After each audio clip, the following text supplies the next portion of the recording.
big flat surface of skin, no, but maybe like on a face where there's some eyes and a mouth recess, you would get the darker tone in the recesses. The contrast paints and Army Speed paints are definitely something to play around with.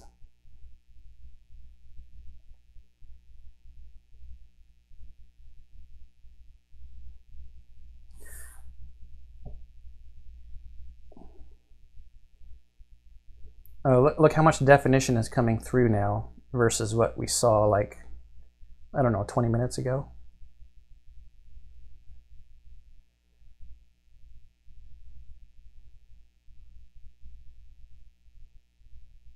So this guy needs to dry before I start dry brushing on him.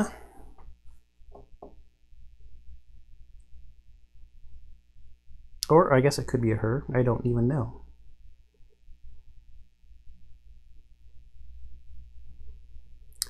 Let's put a sleeve color on there. The art has just a slightly different, brighter blue on the sleeves than on the jacket and versus the flesh color.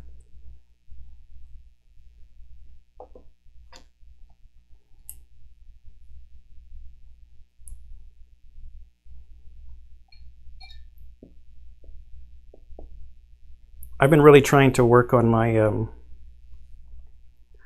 skin tones and blending and stuff for flesh. I have a mini over here. It's not like very family friendly because it's a Kingdom Death Monster miniature. How many of them are family friendly? I guess it depends on the family.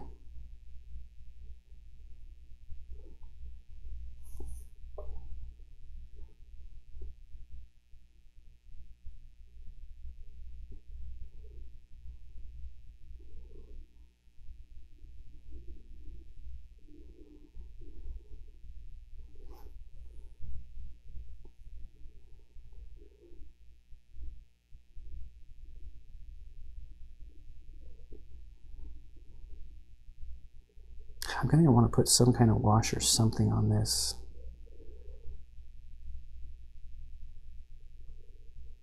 I think.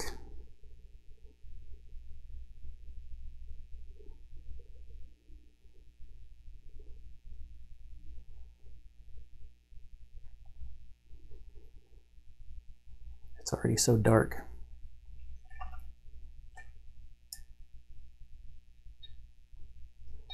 Well, that's what I was just kind of talking about, is kind of, I'm trying to practice doing layering.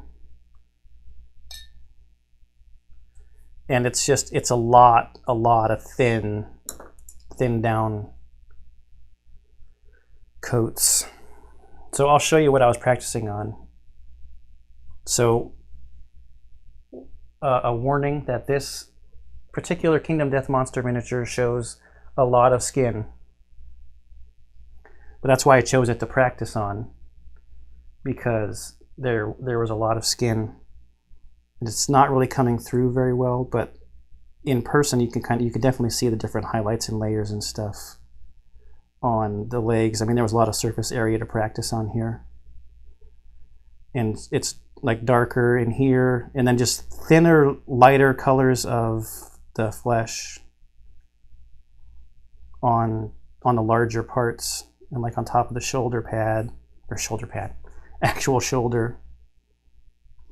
This is the miniature that comes with the tree for reasons. That one I haven't finished basing yet either.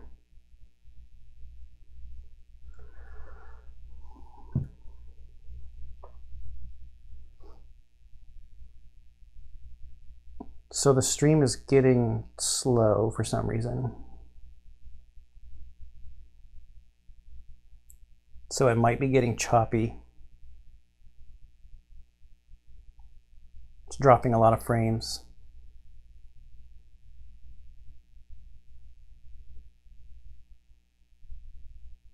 So sorry about that. It's just got to be traffic on my internet service provider. Okay, while this one dries,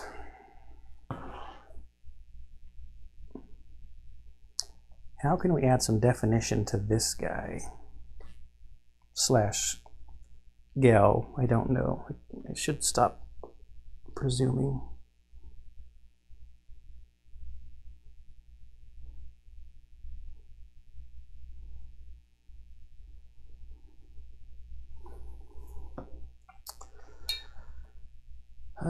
Let's take a spin through the possibilities. Talisar blue, this would be super bright. I mean, I could try this. Or let's follow my own advice from last time.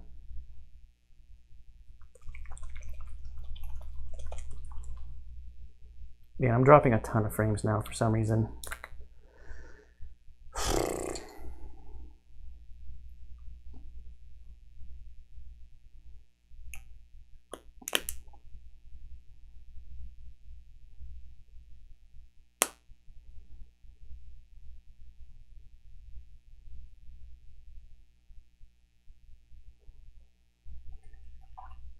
It's pretty dark.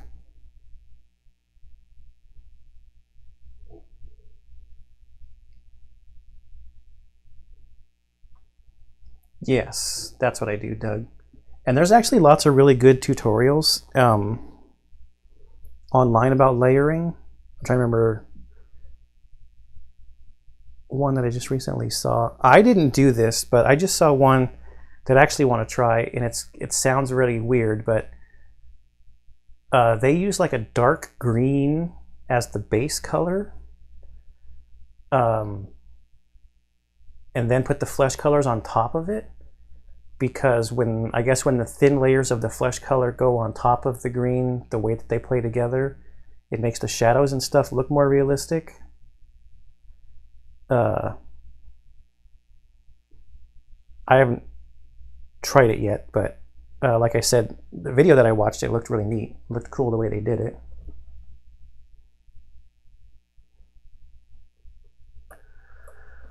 What did I just do with that color? Here it is, Talisar blue.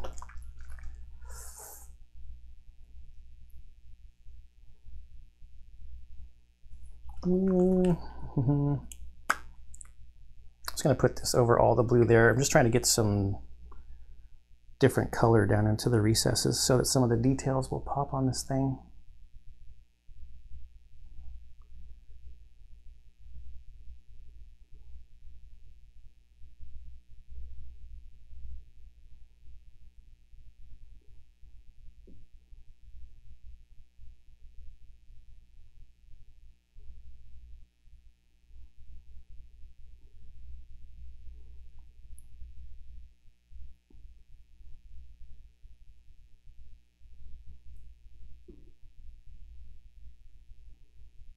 Not different colors. Did I say different colors? I meant like the different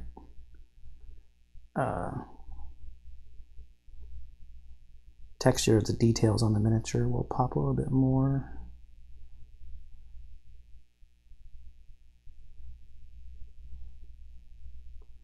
Once it dries, and then of course we're going to be adding the skin color.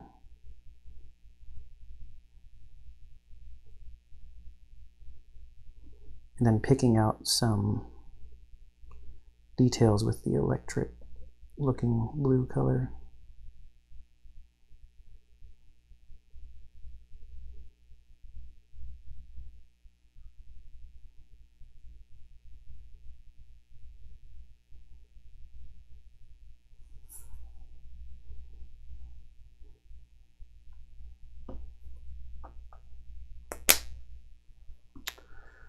Well, I think while that part dries, I'm probably okay to start on the skin color.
I wonder if these guys are Ur because they're so blue, and all the Ur ships were super blue.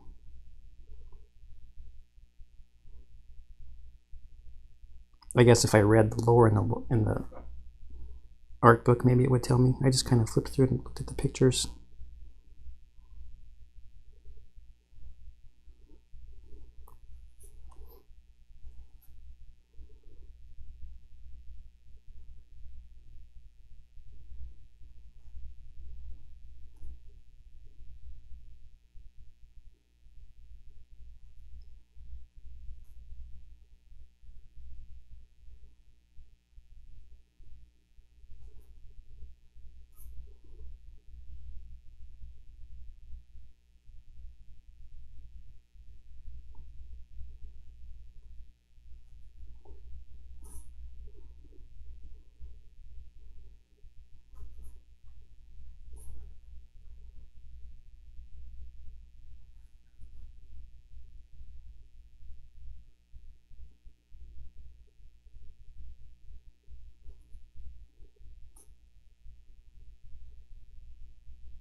It's one little hard to get part on the neck.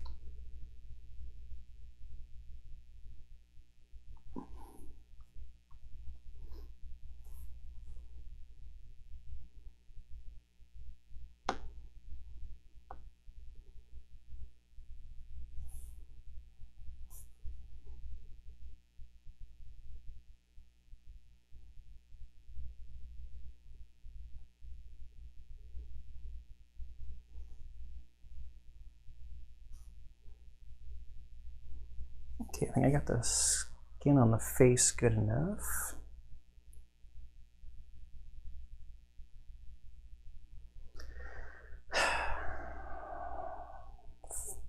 I actually want to base out that gun before I do those fingers,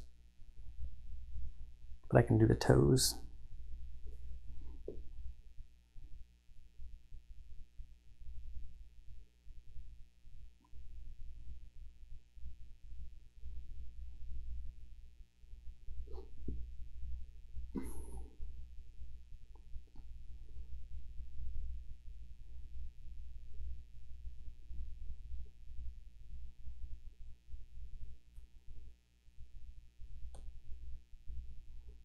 How many toes are there? 1, 2, 3. That's it.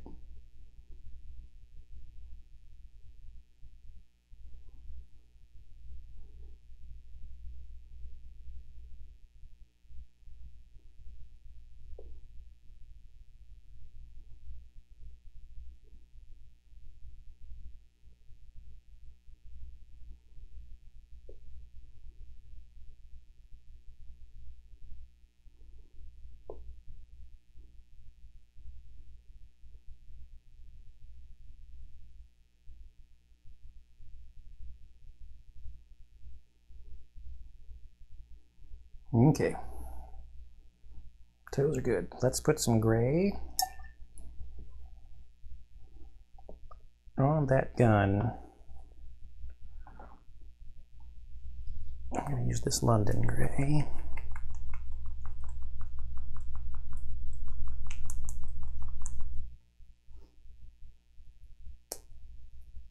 Oh, no problem, Doug. That's one of the best parts that I find of hanging out on... That was way too much. Dang it. On other people's streams too is all the tips and the tricks and everything that people are talking about. The advice and the experiences.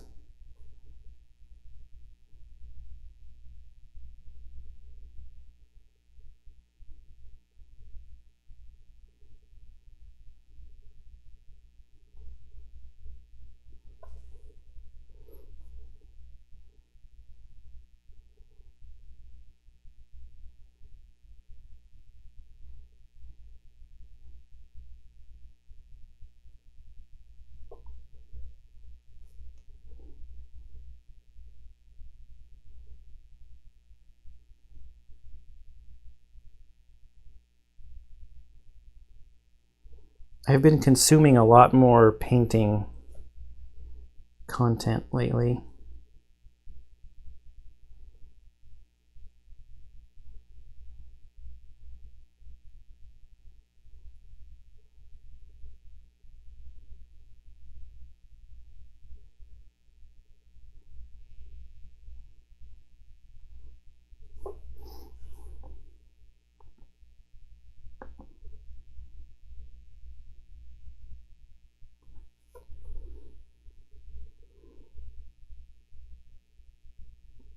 And I don't know, it might be related to the fact that there are like so many products like coming out.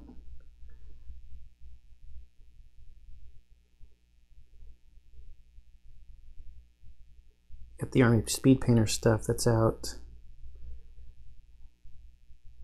GW changing their formula on their contrast paints, adding more contrast paint colors.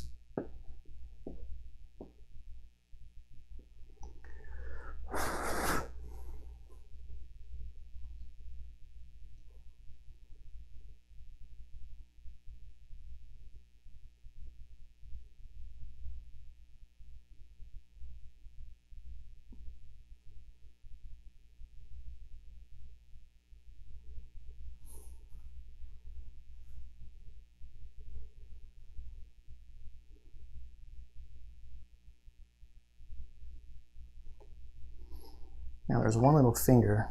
I'm going to have to switch to a small brush.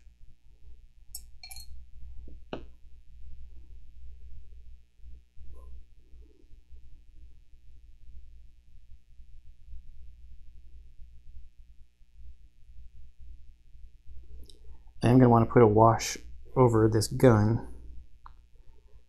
And I bet you that doesn't bode well for that finger. That's okay, you just go back over it again.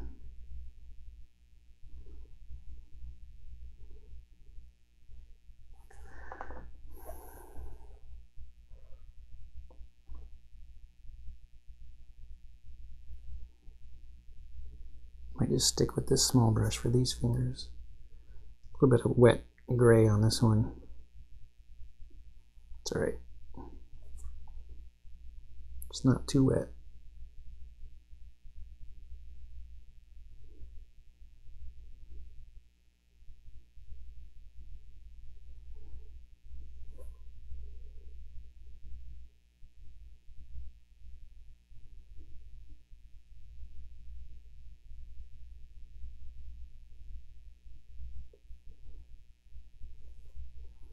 Where's the other finger on that hand? Oh, you just can't see it. It's back behind.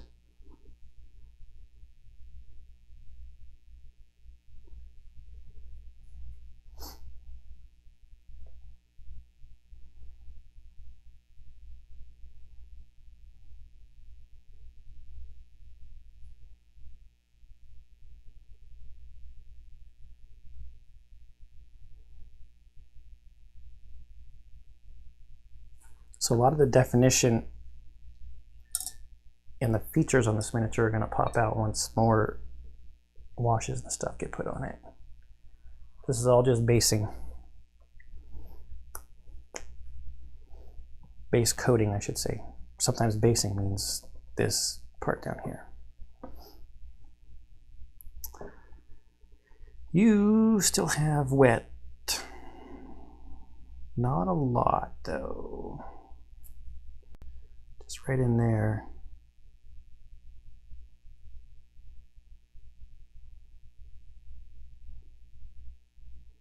This one's gonna be ready to dry brush in a minute, or well, more like 5, but. So,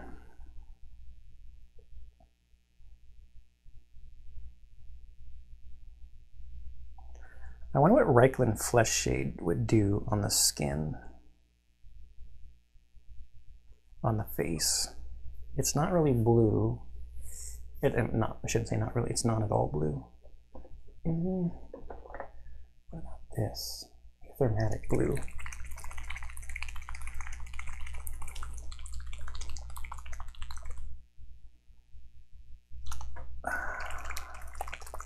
It's not really going to make it darker, but I don't want it to get super duper dark. Gray wolves gray. This might actually be the answer. Because gray wolves gray, I think this is the one that's kind of a little bit blue. I think it's this one.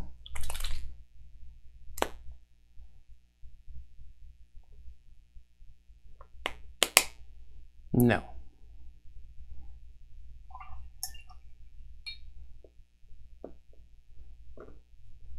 I want this one. Definitely not ultramarine blue. No way. Apothecary white, no. Planetarium green, no. Wildwood, definitely not. Griff Charger gray, I think that's this one.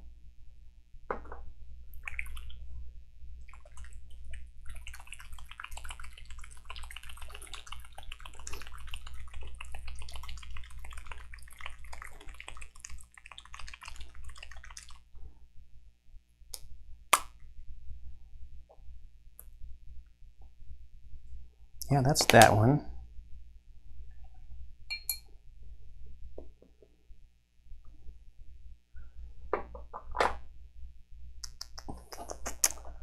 That other one must be a speed paint.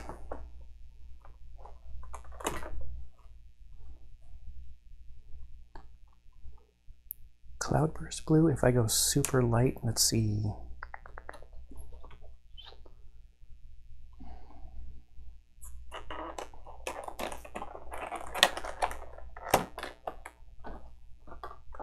Because then I'll probably dry brush over it. Ah, runic gray. This is it right here.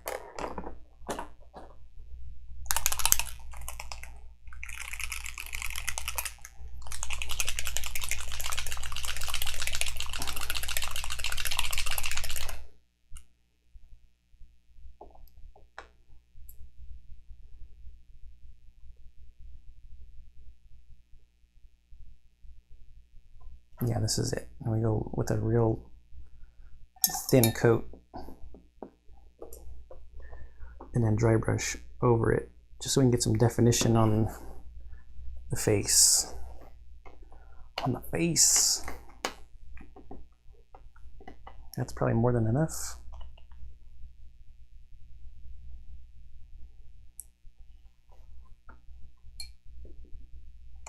I could even add a little speed paint medium to it to make it thinner.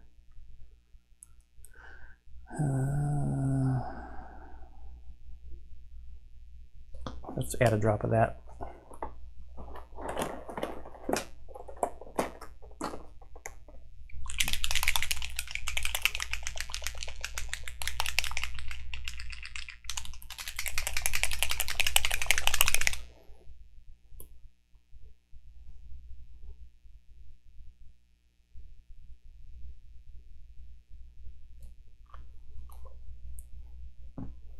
So here's a trick or whatever if you're working with contrast paints or the speed paints. If the color is too dark for you, you can add some of the medium, either the contrast medium or the speed paint medium, and it'll lighten it up.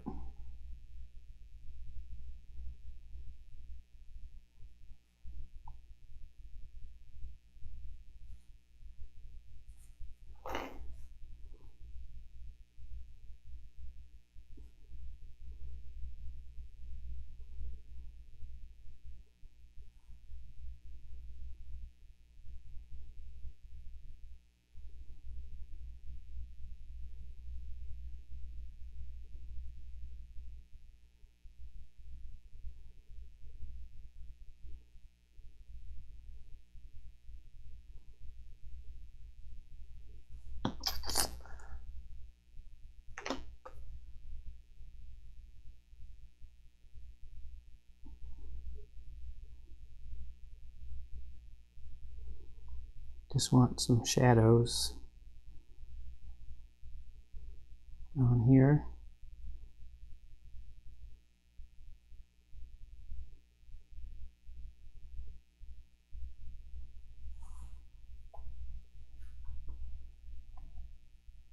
So some of those features on the face and the ears are going to come through.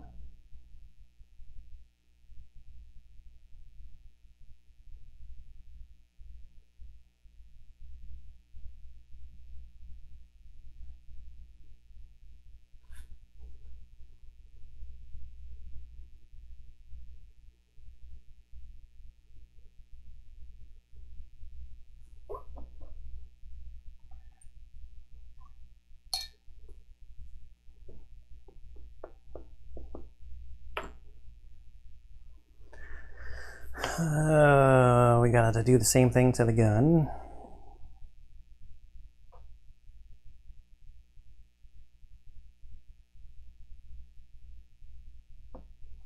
But I don't want it to get too light. I think I'll just use the same runic gray.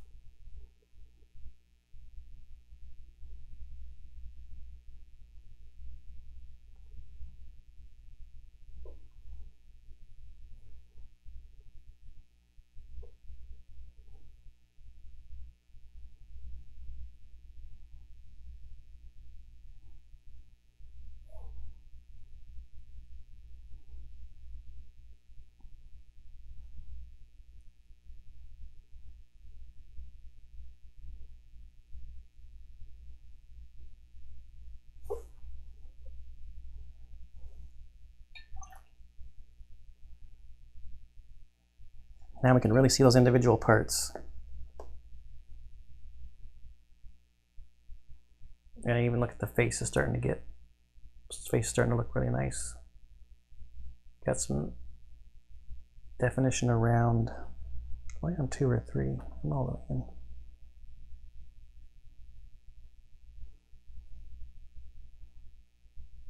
in. Okay, you need to dry. Oh, and it looks like we're dry here. So I've got a ton of London gray sitting on my wet palette. Usually I don't like to dry brush from my wet palette, but I've got the gray sitting on there.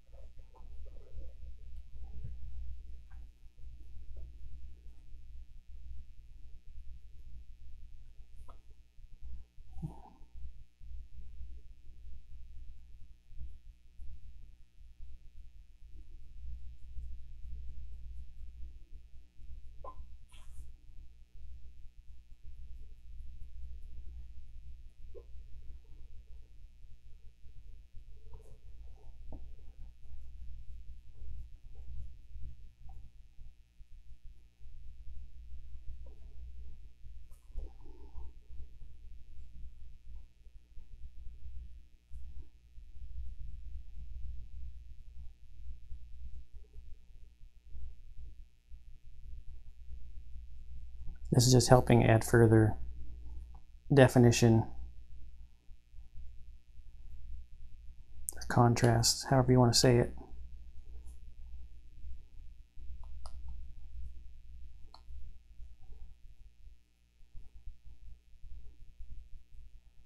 Between the low parts and the high parts.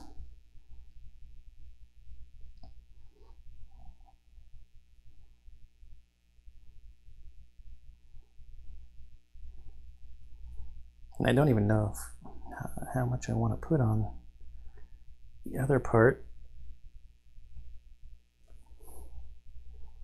The weapon looking part.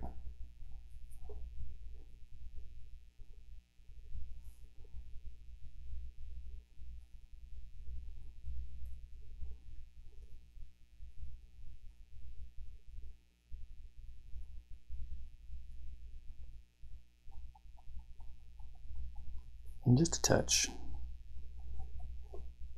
It looks like I'm hard dry brushing, but there's just not a lot of paint. But you can just gotta learn to gauge.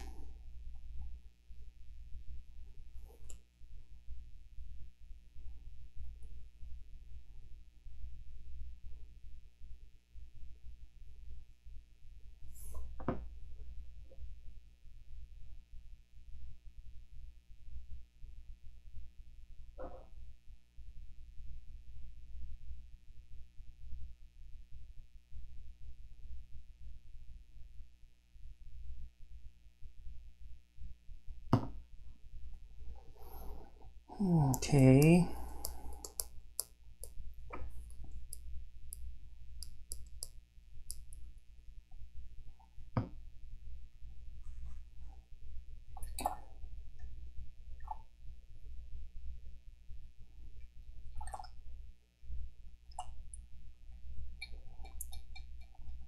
Thanks again, Doug. I'm sure you've heard this all over the place, but since we were talking about like beginner level tips, this is a makeup brush that I just used for dry brushing. This is also another makeup brush from the same makeup set. Get makeup brush sets like super cheap on Amazon. Let's take a peek at the reference photo, because there are some like blue parts, some dark blue parts.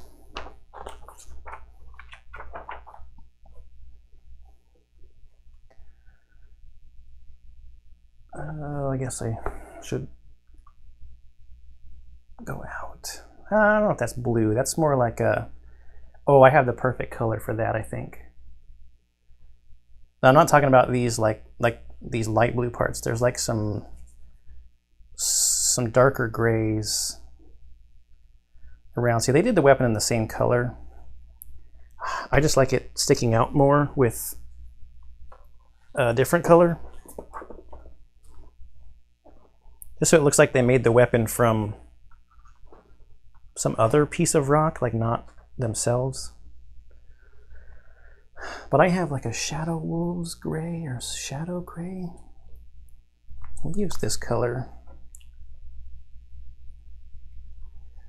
And they'll probably have to be rewashed. Yes, if I was thinking I would have done that beforehand. We'll just pick out some rocks here and there. Some parts on the arms. And then like these spikes on the weapon were that dark color. So that's okay. I'm fine with doing that the same. And then maybe we'll just rewash these with like Agrass Earth Shade or something.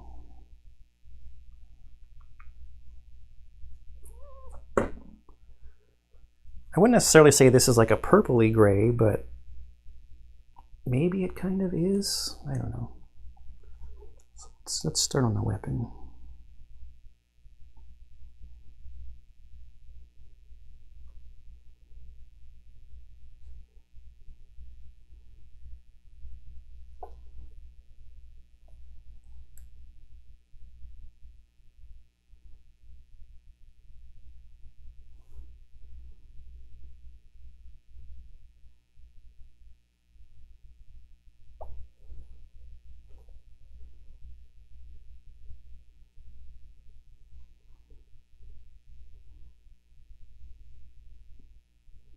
And this is also why you want to have more than one thing primed at a time,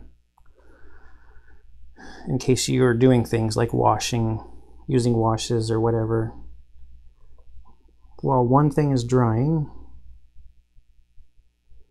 you can do something else.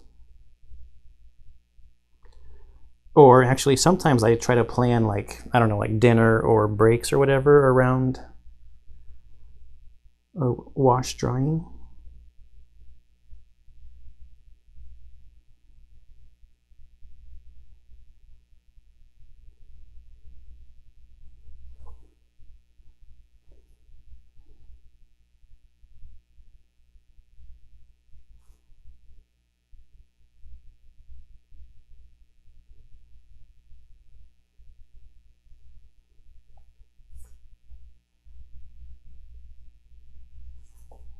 And so those parts will get darker when the wash gets put on them. I don't know if this is actually going to show up very well on here. I think I'm going to use the blue color that I was thinking about using before.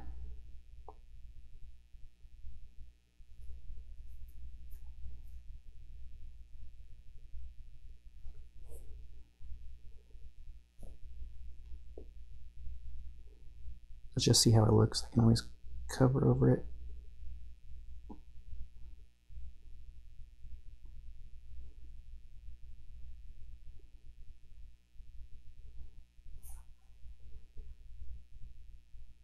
Doesn't look too bad. It'll look a lot better too once it gets the wash put on it, like I said earlier. So just pick out some of these different sections.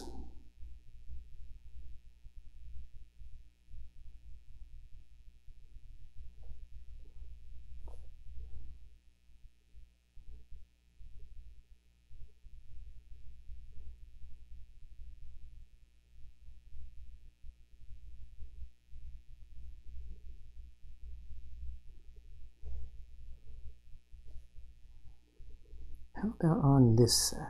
A lot more sections on this side.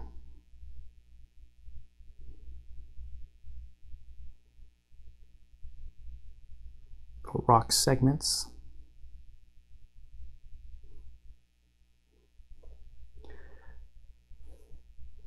This could have been really cool to paint as like a crystal, like a crystal monster.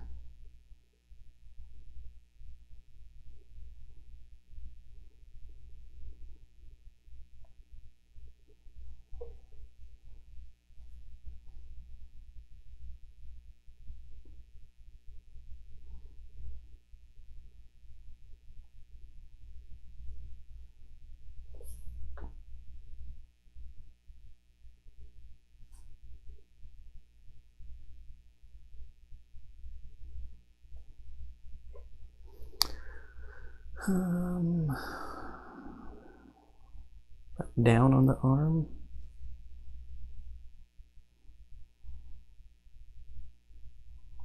That spot there. That spot there and there. Let's get this big thing sticking out over here.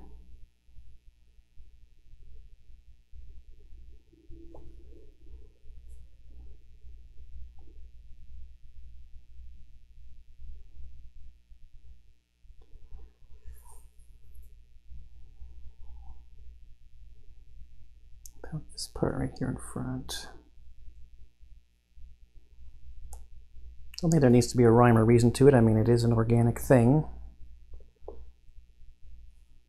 And while nature does love symmetry, it also loves randomness.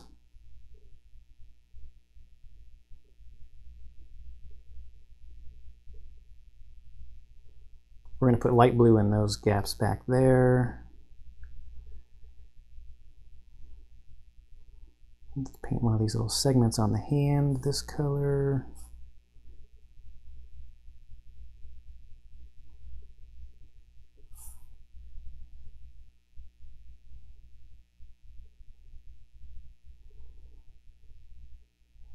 And I think I want to do the light blue part before I like wash any of the other parts in case I need to touch it up. These are from Stars of Akarios. These are some of the characters that you get later in the game. They're not starting characters. Actually, I don't know if they're playable characters or not. This is drying nicely.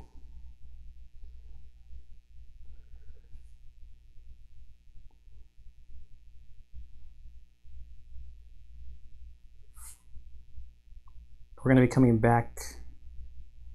I don't think I even need to dry brush the head on here. I think it'll be fine because we're going to have the accents put on it with this light blue color.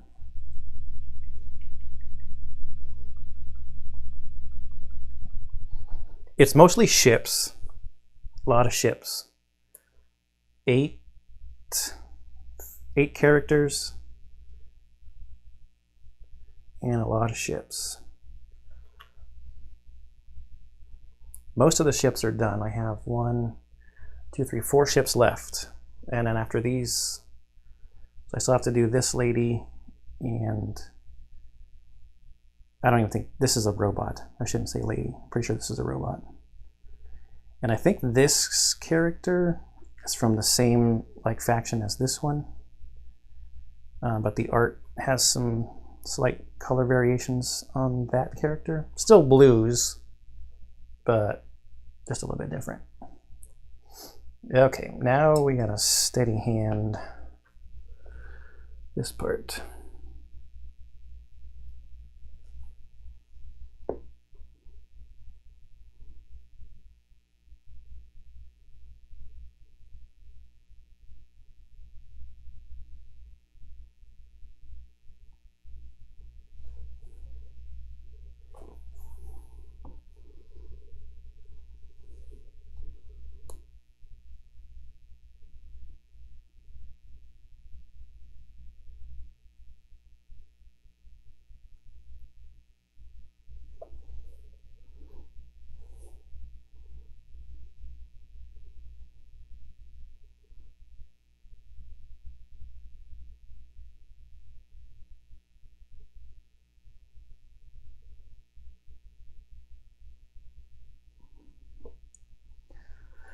All right, I got a little too wide. Can I get it off of there?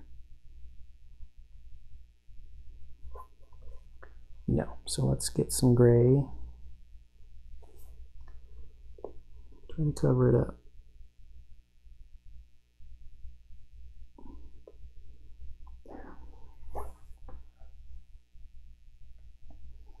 I mean, his little face eye area is so small you can hardly even see the blue in there.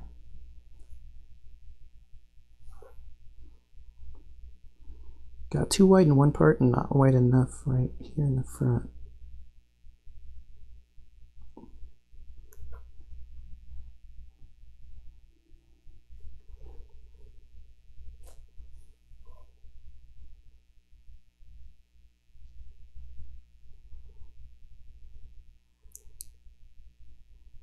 Yeah, I like playing it solo. You can also see Kanjay Studios has played through, I think, Act 1 solo. I think he's playing with 2 ships, or is he playing with 1? I think he's playing with 2.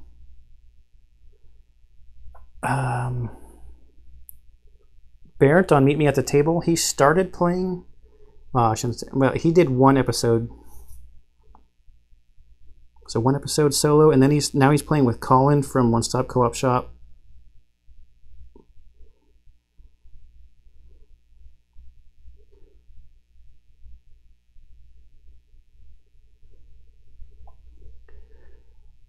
It's getting some good airtime as far as like content creators go.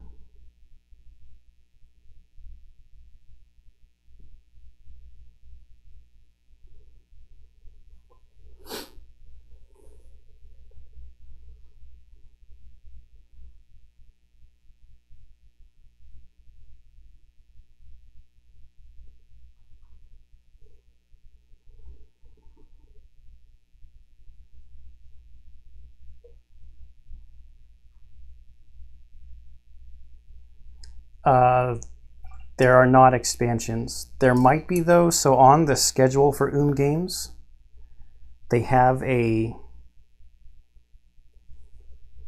second Kickstarter that they want to do, and they're calling it a second edition because there are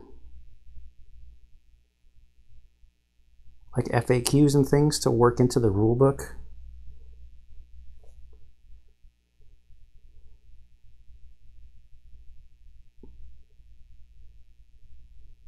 I don't know when they're planning on doing that though. Not anytime soon because they still need to finish Mythwind. The next game on their schedule is Stone Saga. And then I think the second edition for this is slated for after the Stone Saga Kickstarter.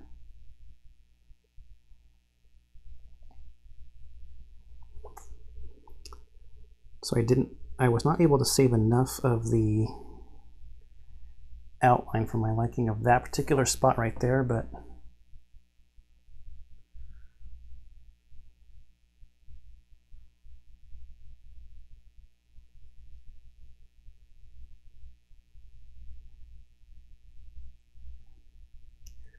there's that. Hey, Matthew.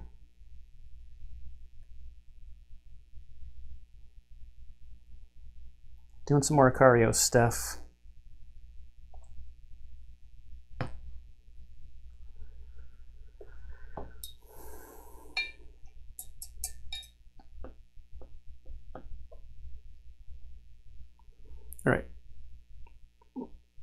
while I'm in this light blue mood,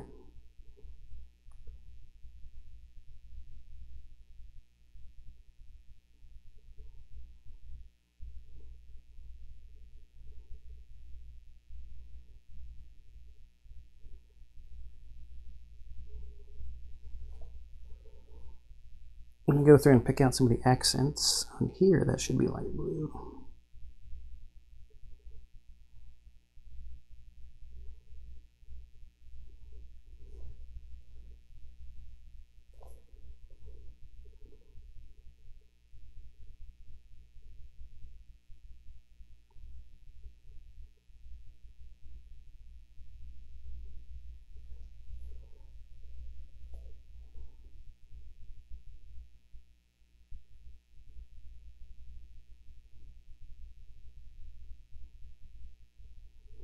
Well, that was a pure accident that that dot I wanted to get hit behind that big spot got hit.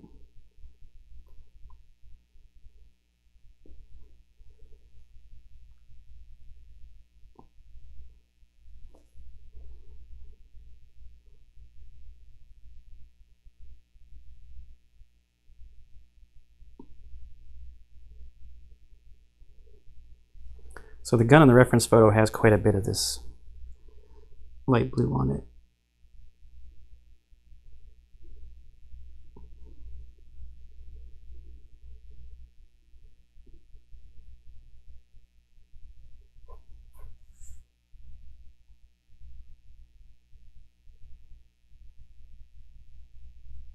I like the way that looks.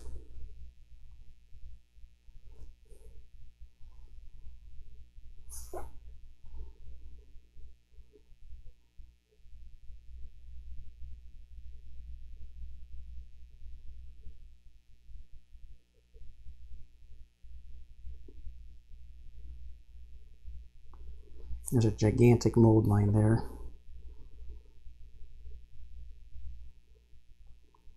I have a strange tendency to not worry too much about mold lines on my board game minis, but like on my Kingdom Death mini, I sure do. And like gaps and stuff. I did just notice earlier though that my old Joe has a disturbing gap on his forehead.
I think the blue on the gray is coming through nicely.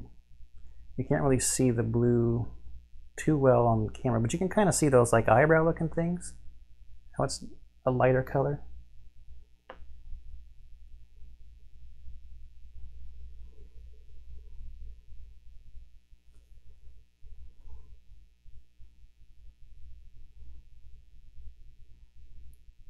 So on this side there's no mold line.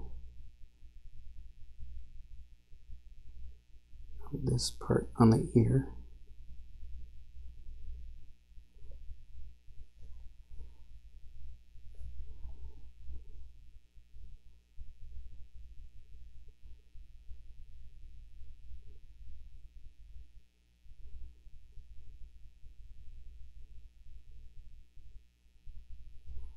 Okay, now to the dark uniform parts, where we need to pick out some details in the blue, in the light blue.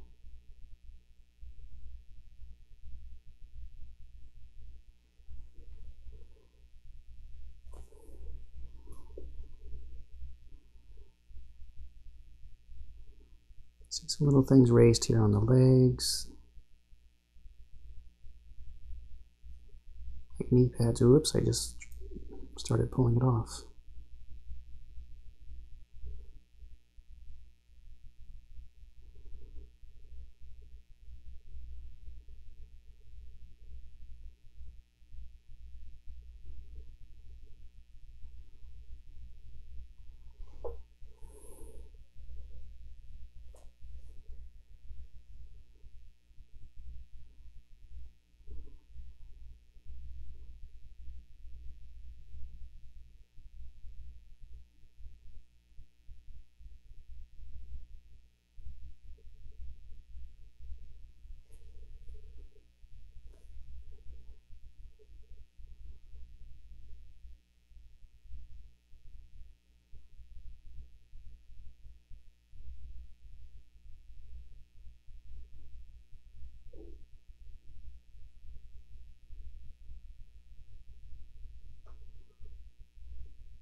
This intricate little detail work is the part where it's hard to talk at the same time.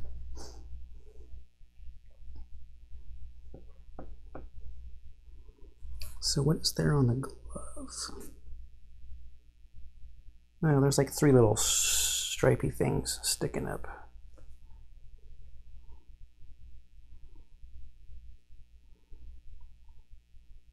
Maybe 2.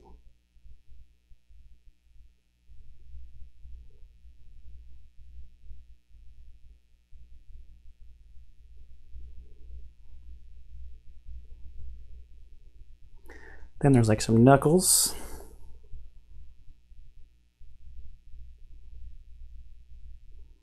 Right there and right there.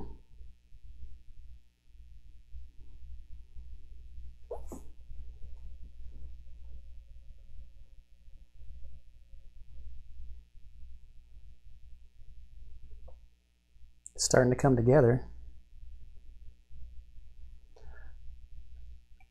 I'm trying to go to Gen Con next year, Matthew. I wanted to go this year, but I had that surgery and stuff.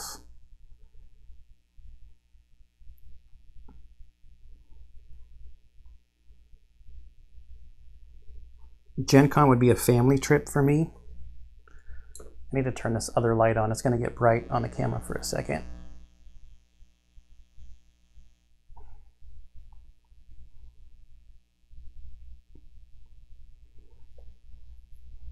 I got to do a little bit of detail work off to the side here just for a second under this brighter light where I can see the things that are sticking up better.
Do you usually go, Matthew?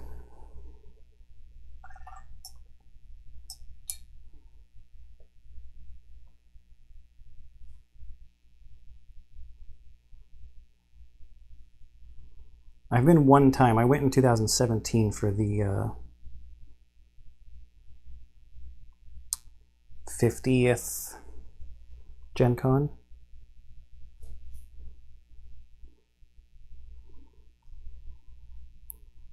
There's a lot there. There's a lot to look at.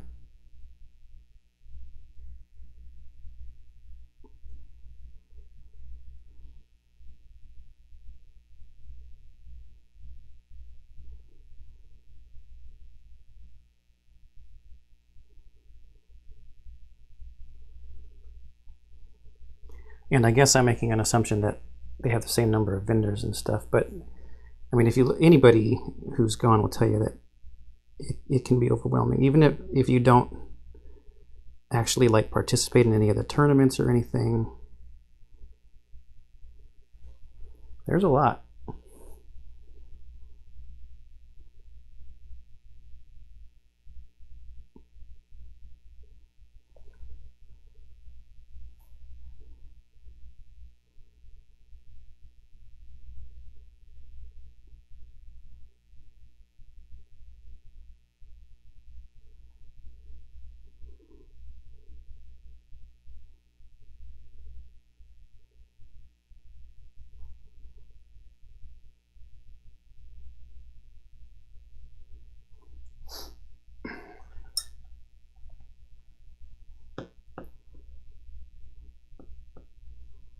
For some reason, my paint got a little runny there.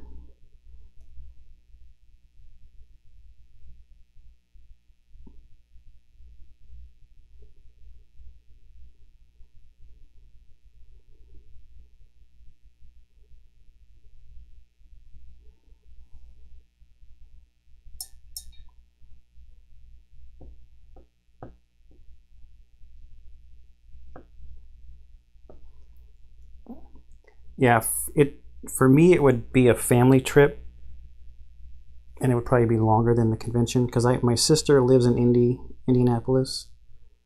So I would take my wife and kids too. Plus, I have a lot of family that lives in Iowa. So the plan, we actually had everything purchased for 2020. The plan is that it'd be a trip. You probably start in Iowa for a week, visiting family there, then drive to my sister's in Indianapolis during the convention.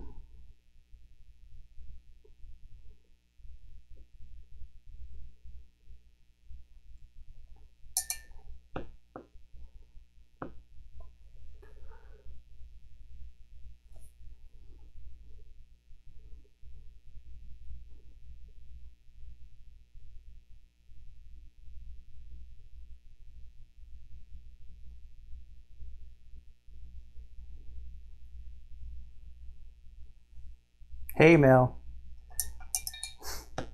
It's good to see you.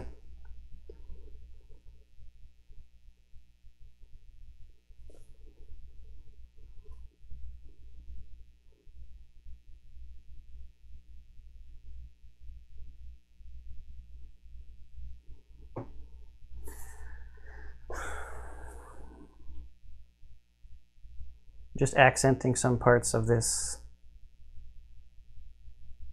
character.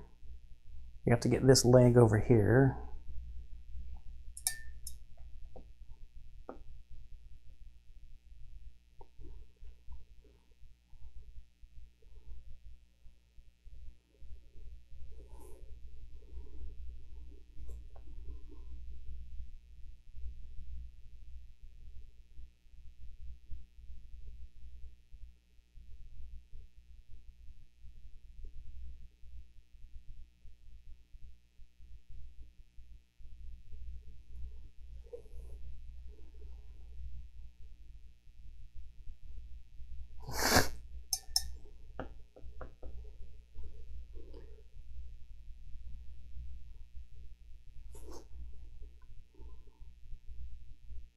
We were actually talking about you earlier, Mel, a little bit.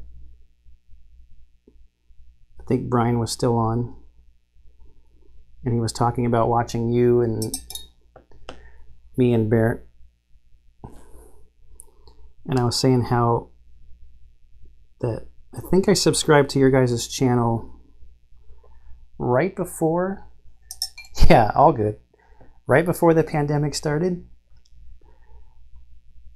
Because what I was saying is that it's been really fun watching your journey from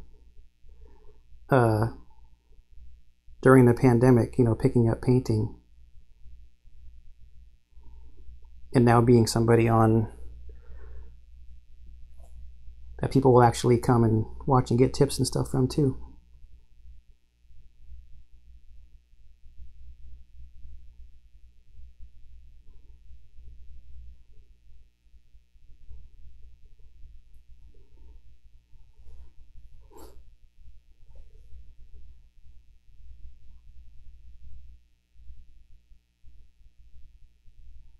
Bought the Hoka shoes and USB charging backpack. Oh, for Gen Con next year?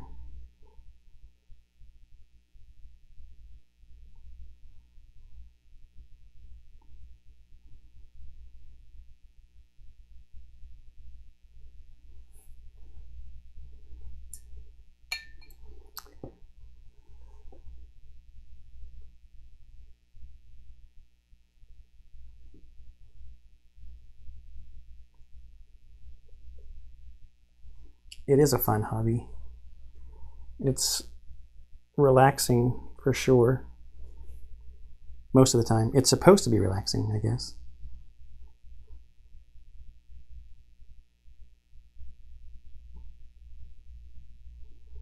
If it starts stressing you out, maybe you gotta take a break, I guess.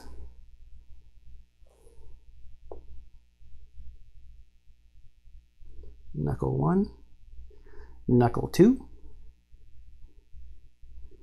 So, I'm not a big fan of this big blue, dark blue space right in his chest.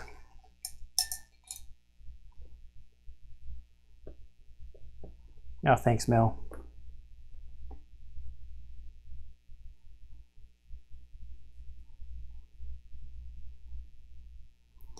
I'm having a hard time seeing anything actually on the model to pick out there.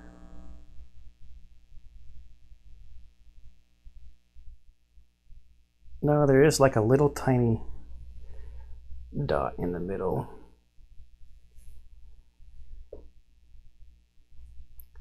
This is going to be rough.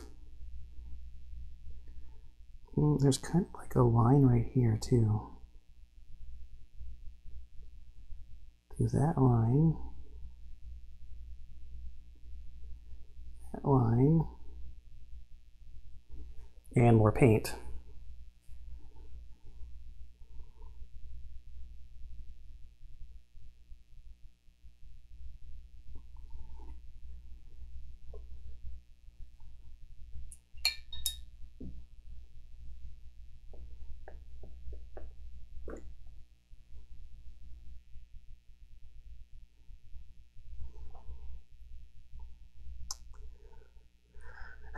That might be all of the... Let's do the eyes. Let's get the eyes painted in. I think they're solid black in the picture.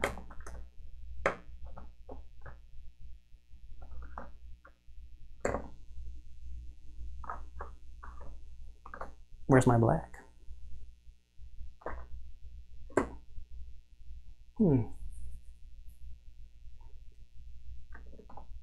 There we go.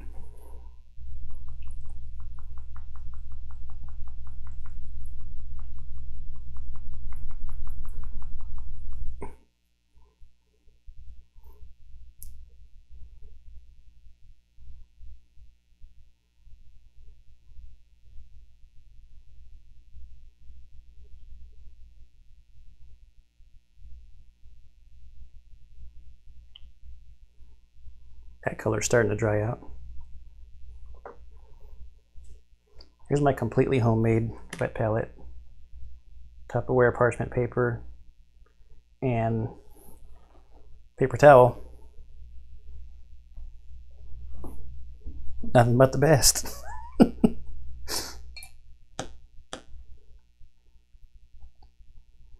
I think the paints that you, or not the paints, I think the brushes that you just got, Mel, or maybe that's the ones that you've been using, are the same ones from Amazon. These ones that have this big triangle thing. So speaking of brushes, these just came in the mail. I forgot to show them off earlier. I've never spent this much money on brushes before. These are my Winsor Newton Series 7. I got a size 1, a size 2, and a 00. I might use these when I go to my next like KDM miniature or something. But these ones that I'm just trying to paint quick, I'm just using my old standbys on. What was I doing? Oh, I was painting the eyes.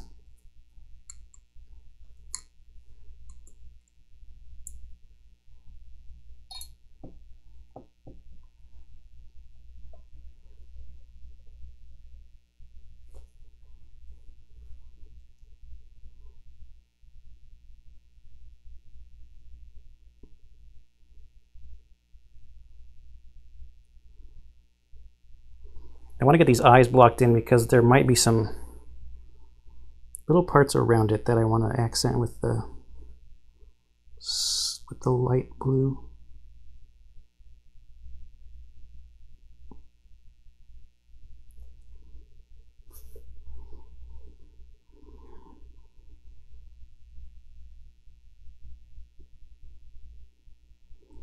I would hate to hit the light blue with the black. Now he's got some character.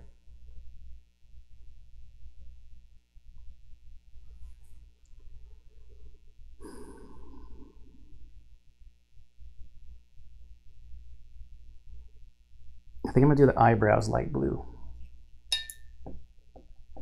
Or what looks like would be eyebrows. So then you've got a really light part. I don't know, this could be a mistake. We'll see.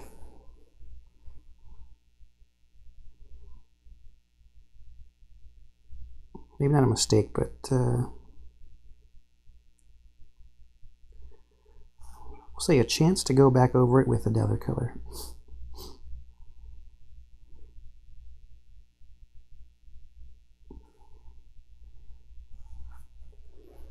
See if it dries down darker.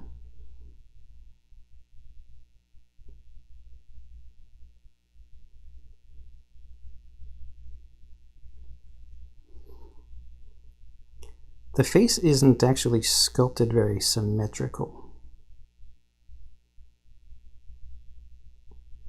The eyes are kind of different sizes.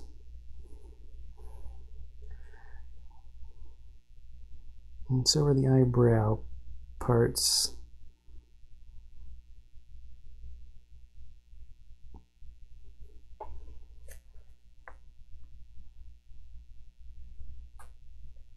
I kind of like that though, the lighter blue right with the black eye right next to it.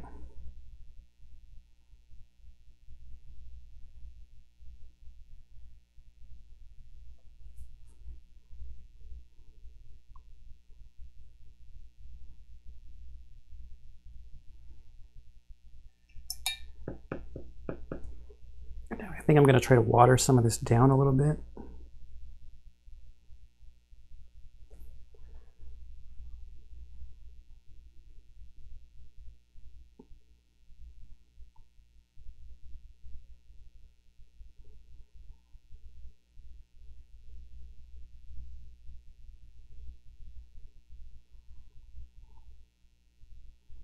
See how that dries on the face. A little bit of definition to the nose. So I watered that light blue down quite a bit there, just to put like a little layer, a really, really thin layer to try to help highlight the nose a little bit.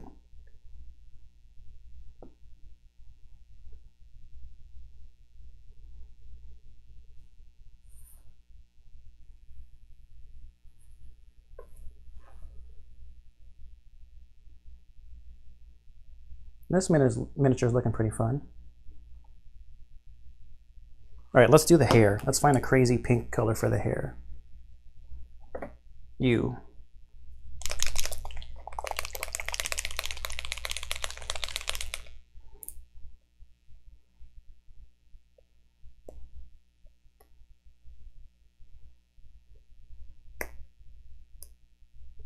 Too much dry paint.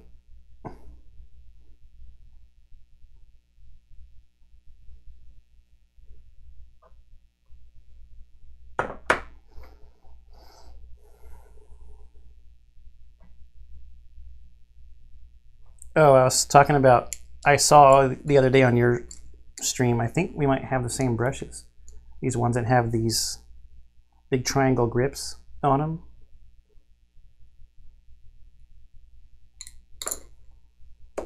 Amazon special.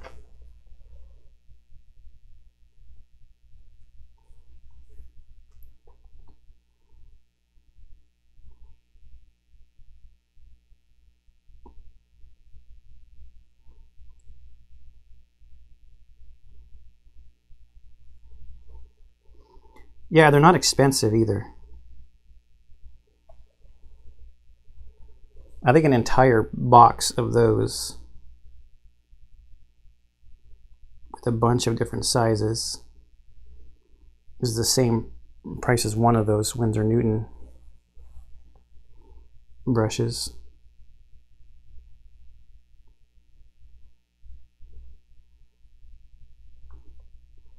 Although I did just hear about some brush sets that I want to try out.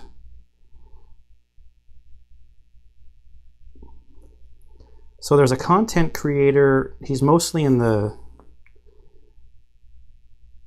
or he was like mostly in the Games Workshop community, but he does more than that. But he's not really board games, he's more like miniature war games like Warhammer Fantasy and Warhammer 40k and stuff like that.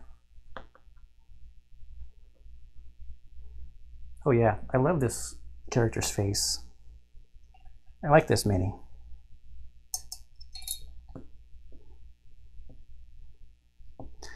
His name's Uncle Adam.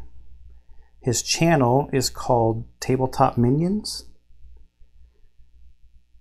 So he has a brush line, I guess, from the same company that makes these paints. These Paracryl paints are made by Monument Hobbies. He has a brush line there, and it's not that expensive. I think it's 4 brushes. 4 or 5 brushes. They end up being $4 or $5 a piece, which for professional brushes isn't that bad. And then, yeah, I watch him a lot too. And then there's another guy who actually Uncle Adam talks about a lot, Sam Lenz. Sam Lenz is a professional painter who teaches at a bunch of conventions. He's won a bunch of Golden Demon Awards, which are awards that are given out at like Games Workshop events for paint jobs.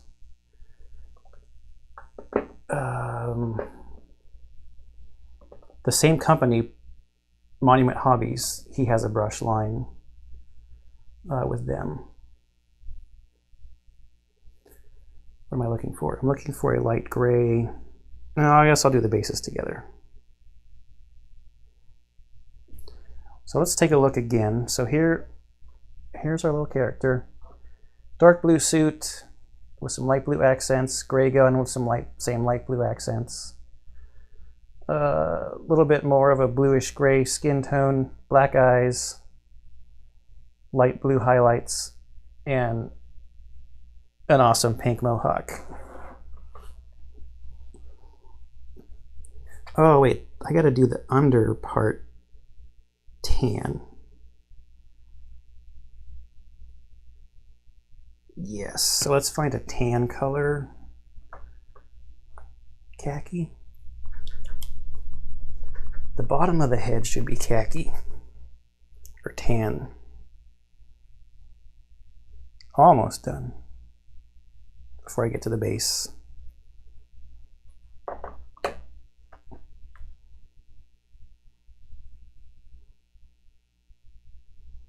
And the inside of the ears actually too.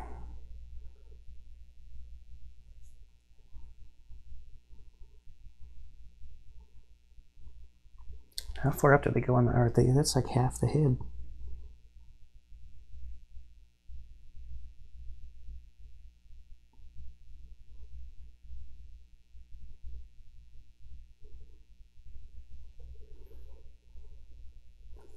So this is going to also help add some more contrast and make the model look better. Which is probably why when they were painting it, they were like, we need something besides blue on this guy. So let's give him a big pink mohawk.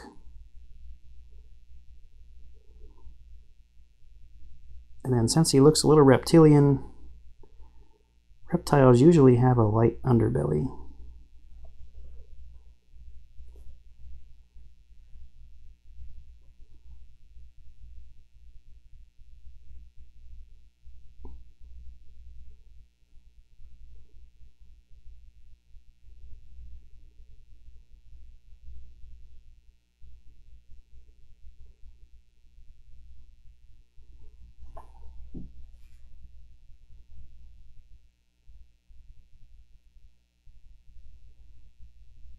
little tan lower jaw.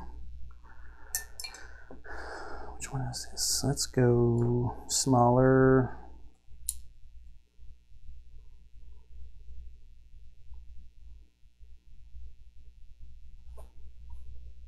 Just want to get a little tiny bit on the insides of the ears.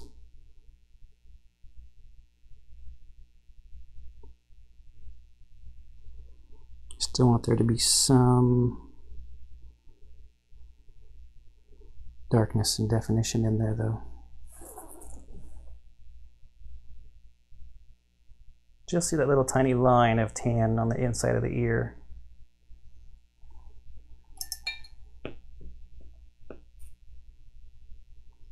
I don't even think that needs to be washed or anything. It was a little bit wet and it's a little bit transparent, but I think that's okay because that's helping it blend into the blue. Is he the guy that says Pachow? Yeah, he says Pachow when he points up to the corner. But he doesn't only do videos. He also does. He also streams painting on Twitch, which he started doing during the pandemic. So there's our little character.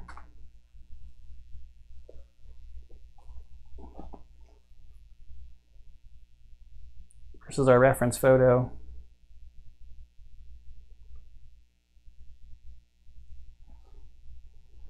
A lot of blue. I think I'm going to do the two bases at the same time. So for you,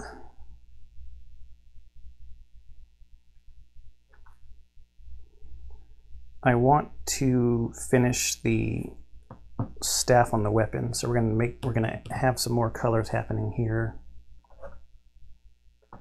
for the weapon. Where's my beastie brown? This was my go-to wood color before beastie brown. Yeah, thanks, Mel.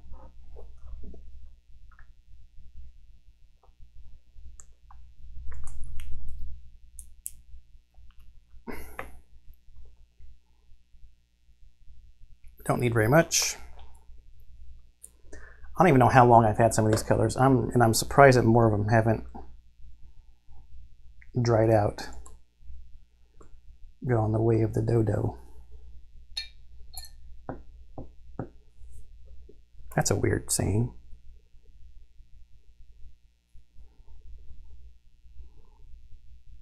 So we are going to do something that they didn't do in the art. I'm making the staff on this guy into like a wooden staff, so we can get some different colors.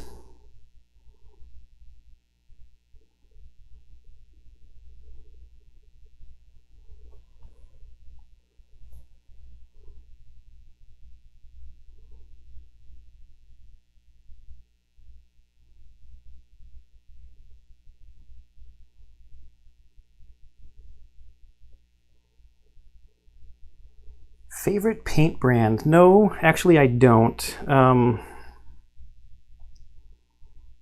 I use a lot of different paints.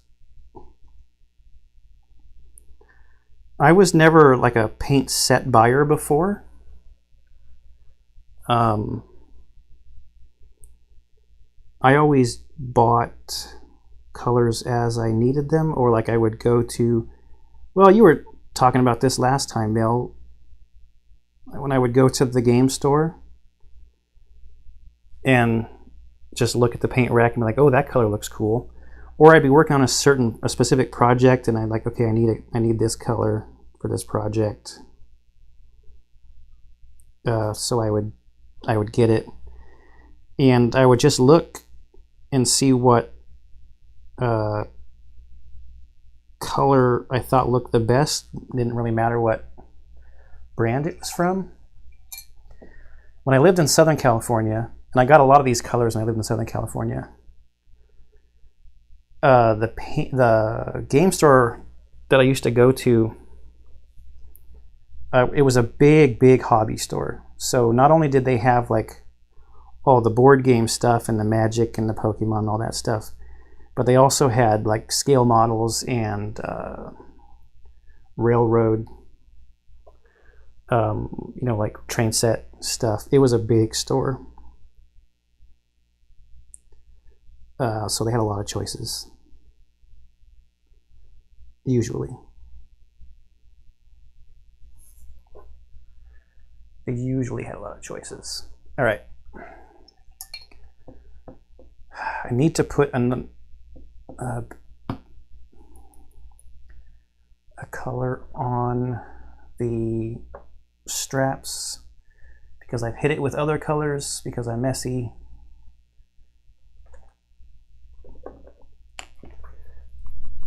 Before I put the snakebite leather on there.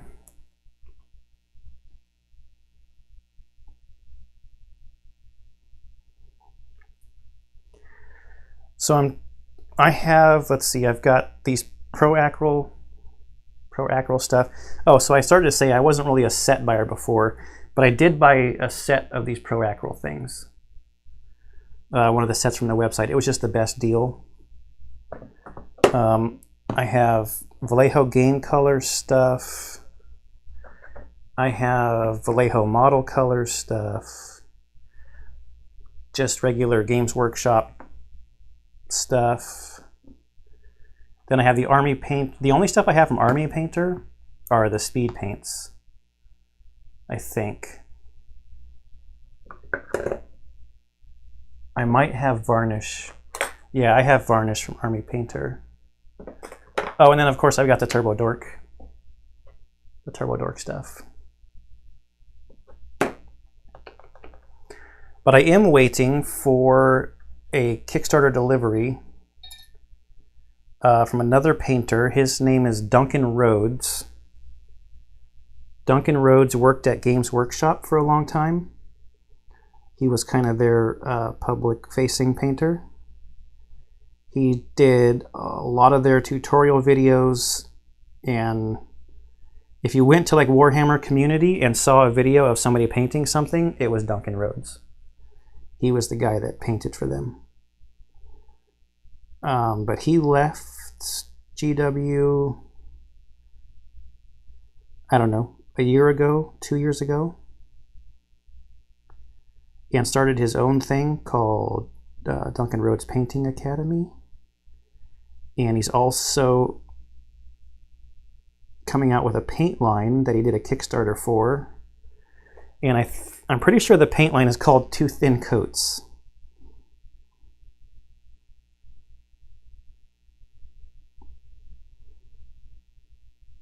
He's a really good painter.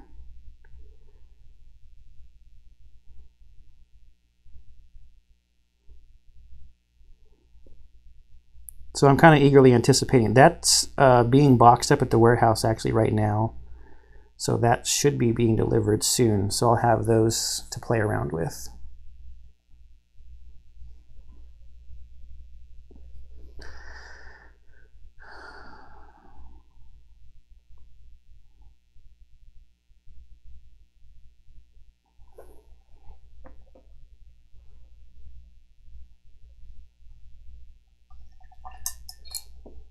Okay, while that dries, I'm going to put the gray, I'm going to do a super light gray down on the bases, and then they will get a contrast color over them, because these are kind of like metal, like spaceship looking bases, like they're standing on a spaceship or something. I just saw my cold gray. Where did it go? Yeah, here we go. Because as soon as this white part finishes drying, I'm still in the process of building out my paint selection. I was curious if you had some favorites. There are some that I've never tried that people speak highly of. What is it called?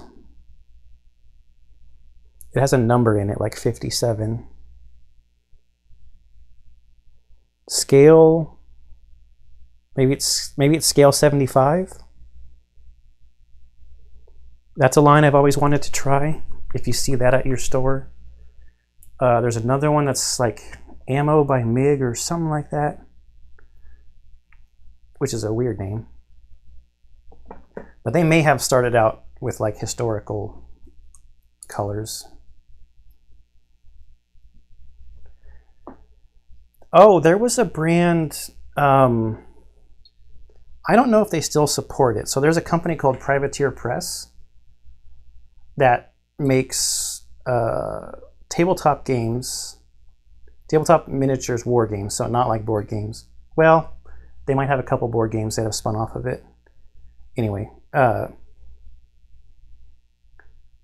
called War Machine, and they had the game called Hordes, but I think they've just mixed Hordes and War Machine together now. And they had, I don't know if they still do, they had a really good paint line that was called P3 by Privateer Press. A lot of people really liked, or still do. I just don't know if they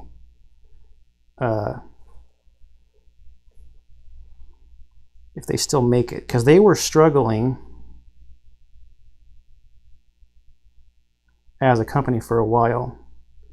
But they kind of did a little reboot thing at Gen Con this year, and they're kind of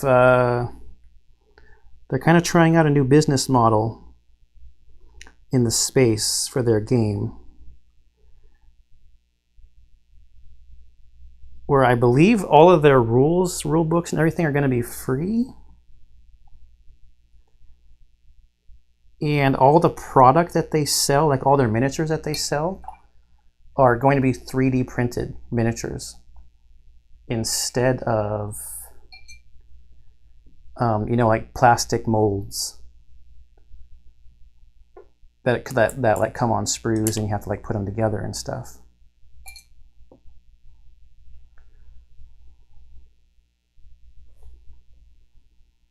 So that could be interesting. I just don't know if they still make their paint line. But a lot of people really swore by the quality of P3. So if you see P3 and you see a color that you like, don't be scared of that one.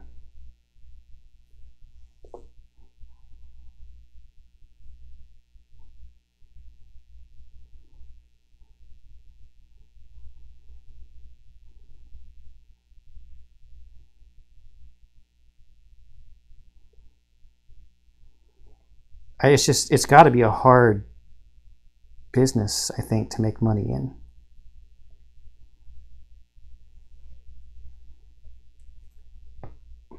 I mean, like I was just saying, I've had some of these colors for years and years and years. It's not like I'm always headed back to the store to buy a large number of them. And if the store's charging you like $3, that means they're probably paying like $1.50 to their distributor. The distributor is probably paying 75 cents to the manufacturer.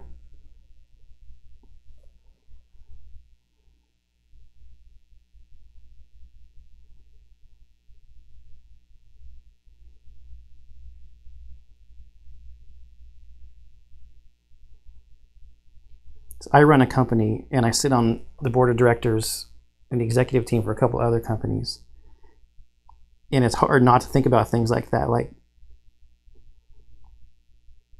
how are they making money?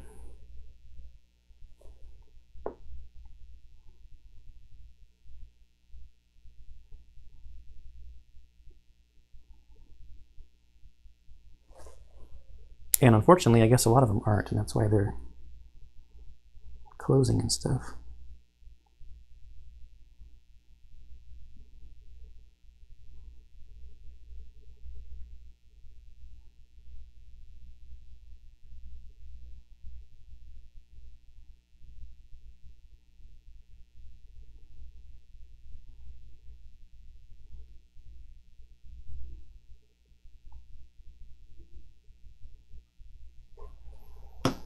All right.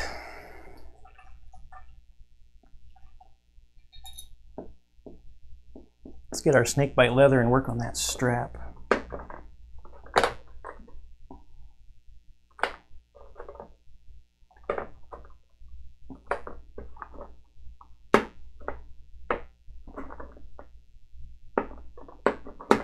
If you only ever buy one contrast paint, buy snakebite leather.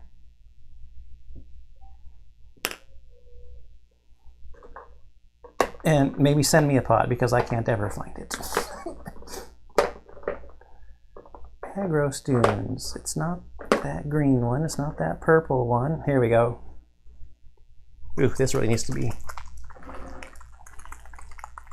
shaken up.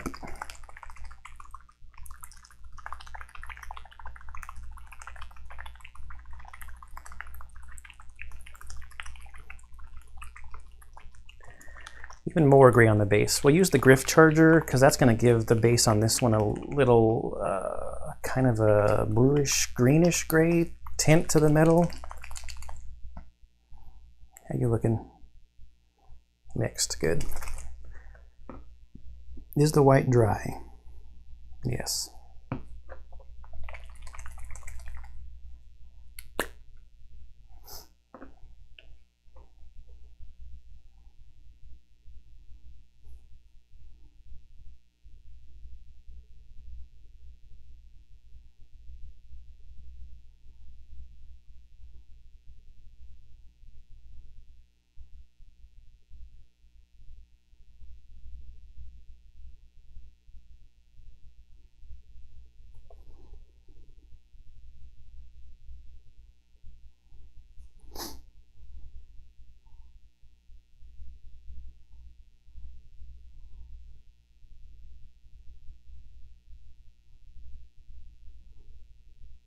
And the name of this contrast paint is actually, how do you say it? Homage or a reference to way back in the day.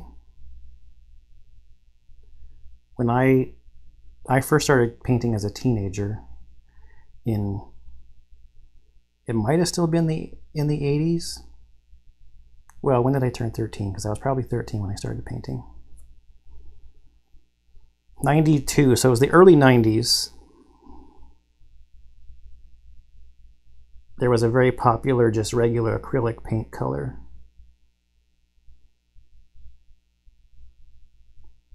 Called snakebite leather that everybody used for the leather on their miniatures.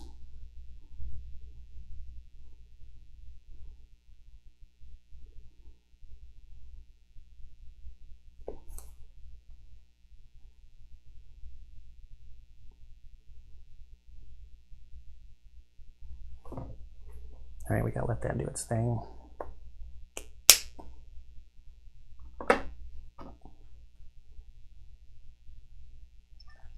And that dries and is not so shiny. It'll look a lot better and more like leather straps. Pooling a lot right there, but I don't want it to pull too much away.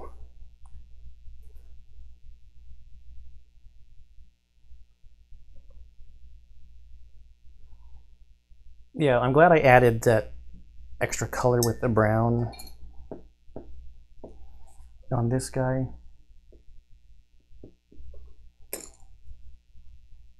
If we look at the reference art again, just not a lot happening.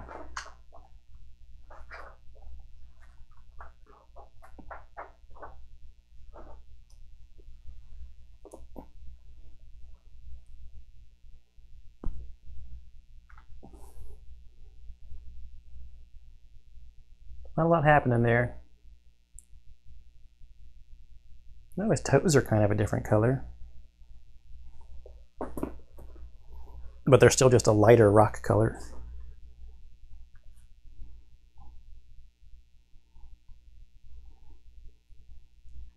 Now, which brings up a good point. If I was going to spend hours on this thing, first I would make sure it was stuck to the poster tack better. There are a lot of little segments on here that you could go through and highlight a lot, right? But I don't want to spend hours on it. I'm just trying to get these guys and gals ready for the table. I really like this miniature. I like the way this one came out. Is the cold gray dry? Yes. Griff Charger Gray, where are you? I had it out earlier, checking the color. And then I put it away, apparently.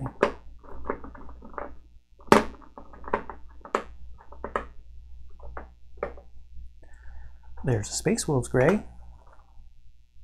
Here we go, Griff Charger gray. I'm gonna do the same thing I did earlier and just make sure I've got the right one. So this is my trick that I do to kind of test colors on paper towel.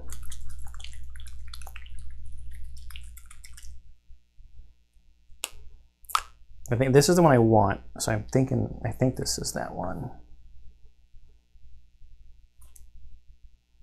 Yeah.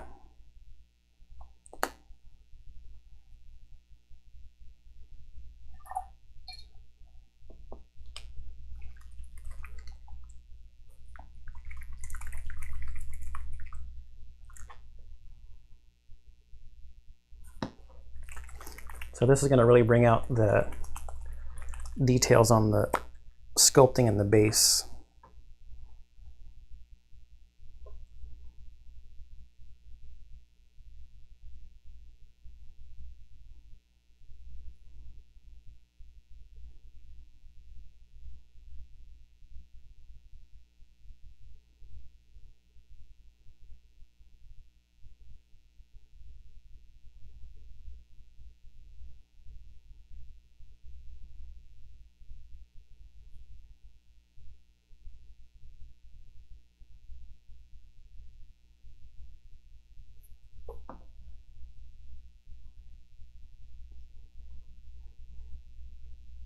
And let that dry.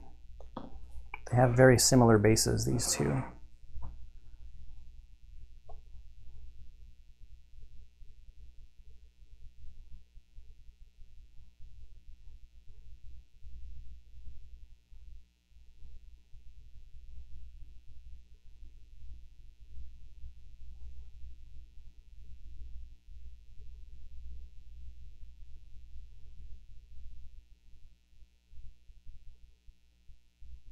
Not all of them are this. Well, I guess these four that I've got left are kind of similar.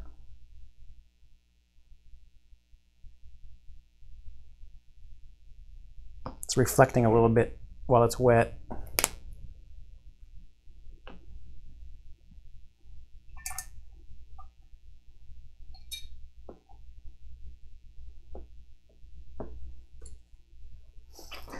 So I gotta let that dry. So the only other thing to do is just what I like to call my victory lap, which is going around the rim of the base with black.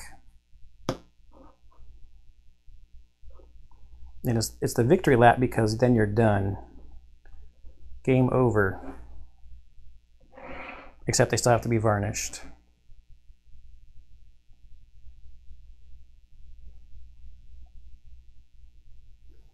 So not too bad. We're at 2 hours and 20 minutes with some talking and some drying time, but I was usually painting one of the other ones. So we're talking about an hour a figure, probably. It's going to take 2 minutes to do the rim of the base.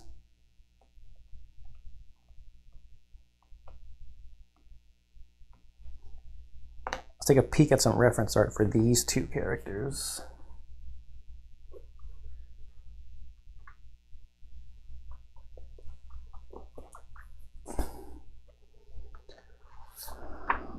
Tall looking, which I think is like an android thing. Here she is.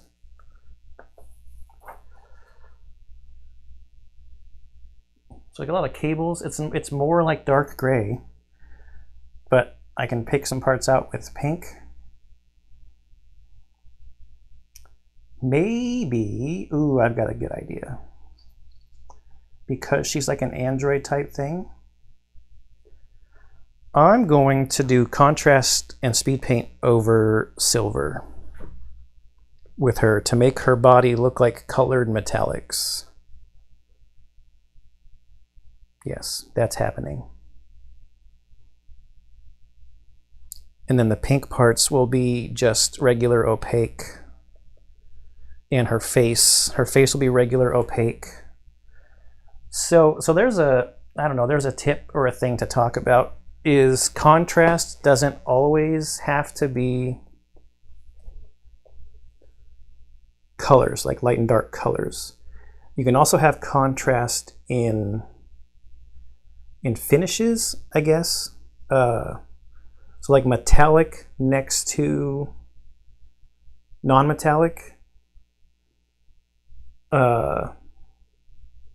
is also a good contrasty thing. Like, let's look at the hand here.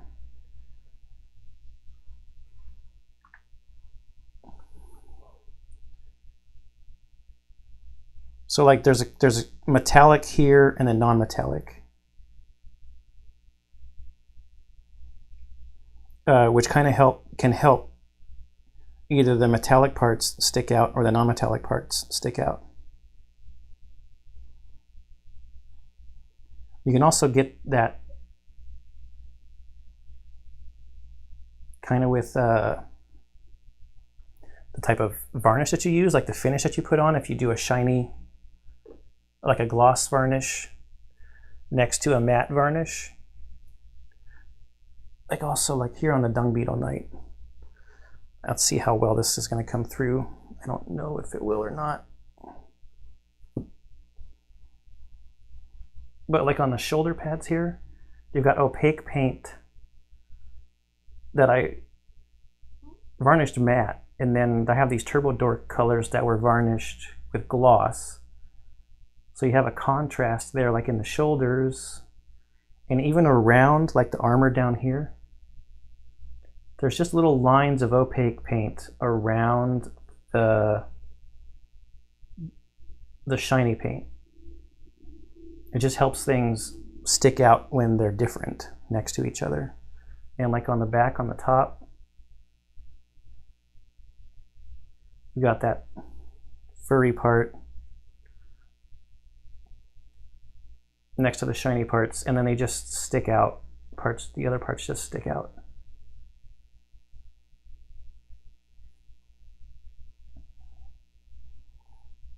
So why I went on rambling about that is, if I do her in silver,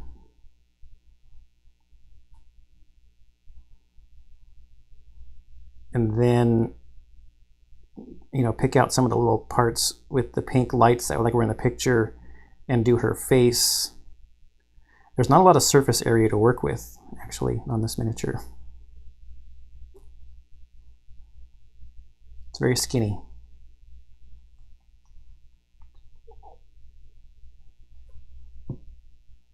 We were also looking for this one here before I started rambling.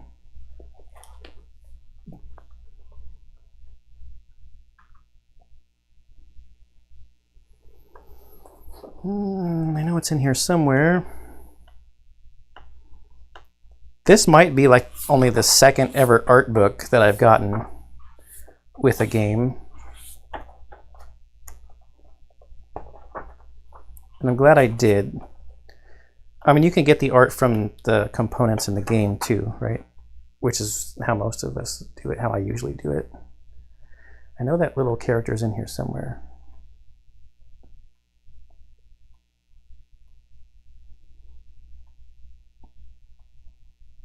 Oh, here we go. So this is the one I have yet to paint. So now they've mixed in some like yellowish browns, a little bit more pink. And there's what looks like to be a artificial leg that's like metal. That's interesting. Oh yeah, on the sculpt it's definitely like mechanical compared to the rest of the body. So this one's going to have a lot more stuff going on it.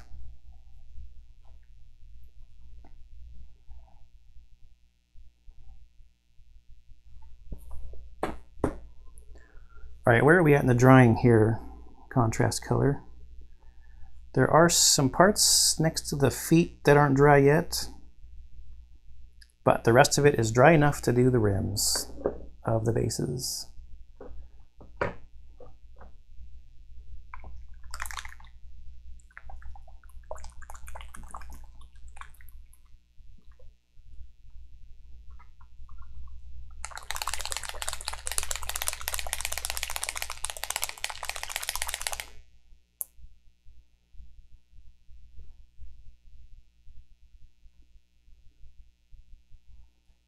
Now with the Pro Acryl black that I use for the rims, I usually have to go around twice because these are a little bit thinner than other paints, which is fine. You just got to know. Just got to know your paints.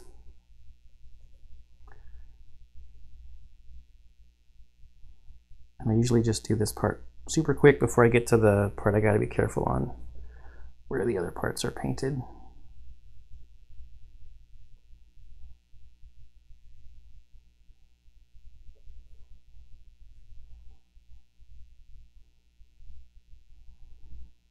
Yeah, this brush is fanning out too much.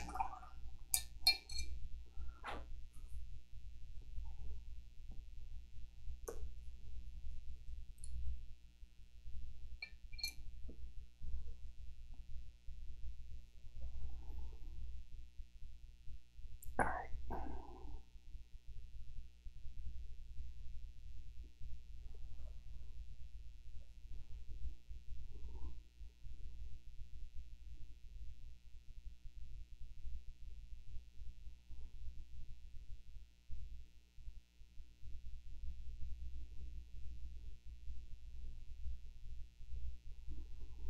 There are a couple of parts where the sculpt does not go all the way out to where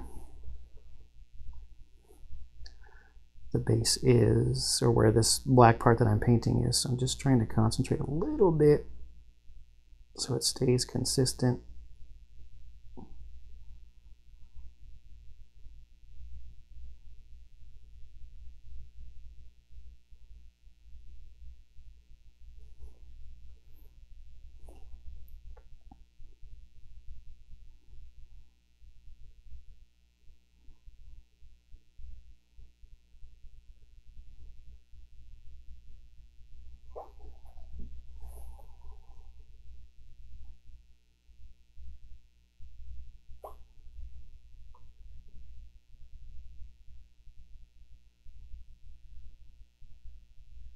All right, let that dry for that. This paint does dry super quick though, too. So we do not need to let it dry for very long. Boy, that was a struggle to get out for some reason.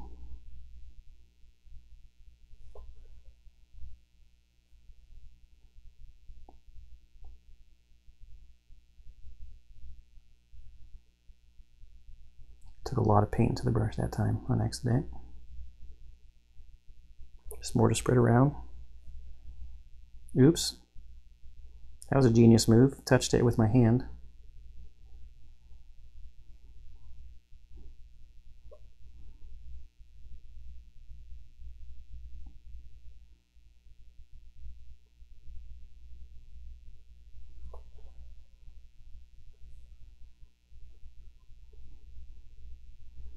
So now this one, there's a much larger part where the sculpting doesn't go all the way out to where I would consider the rim of the base to be. So it's almost a little freehandy. Oh, there. Whew.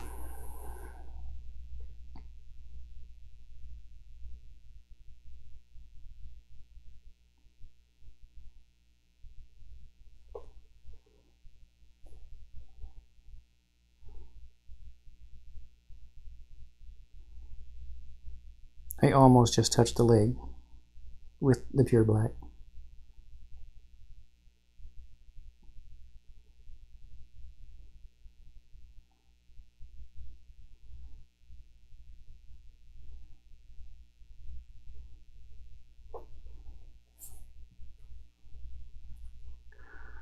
Do you need a second go around? Probably just a little bit. Quick. Start right in the front of your face.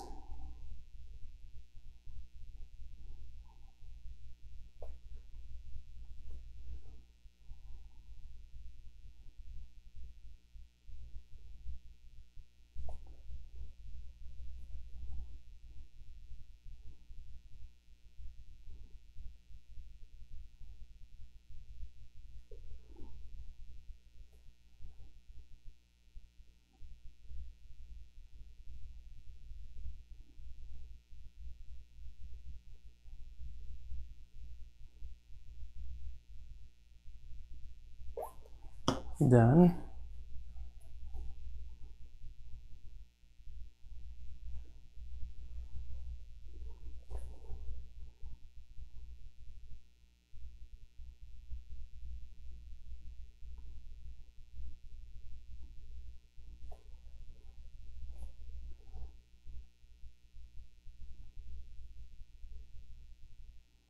Almost fully done.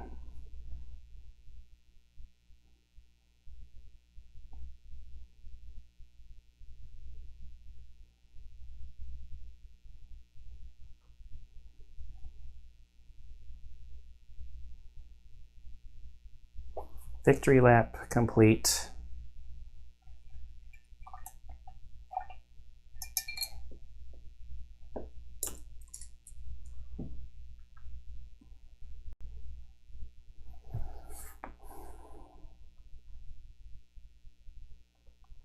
Today's 2 minis. I really like the character on this one. On this little guy over here. There's just not a lot happening with this character. It's just a rock dude with some light blue showing through in a couple of places. But we've got some dirty, and I got a nice dirty leather strap on there with a wooden shaft. Add a little bit of color there.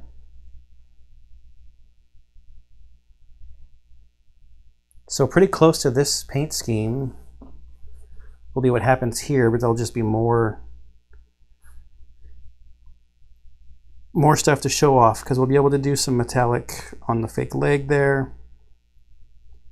There's some yellow stripes in the art for this person, for that character.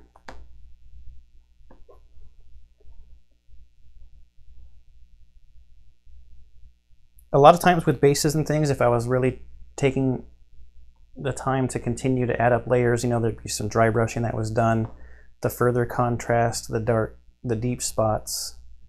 But it's, you know, it's fine. This is perfectly fine for tabletop play. For a character that I might not even use or might not have for very long. I really like the eyes. I think the light blue eyebrows were a good idea. I mean, you could highlight up the spikes on the pink if you wanted to. But I'm good. We're good. Perfectly fine.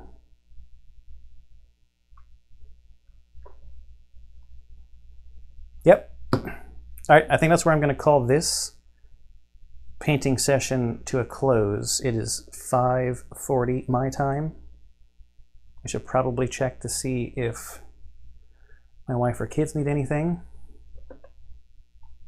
I doubt it. They might want some supper though. That's usually a thing. That happens a couple of times a week. All right. Do you plan to paint Oathsworn when you get it? Yes. That's why I'm doing all this testing and stuff now. Mel, is to try to get everything into a stable setup so that I can do Oathsworn. And because I'm dying to play that game, I mean, that's not an exaggeration at all, right? Because I really, really want to play Oathsworn, I might do some longer, like, marathon painting sessions where I'm streaming a lot of it, because I'm going to be doing it. I'm going to be marathon painting it anyway, so I might as well sit here for part of it and stream it.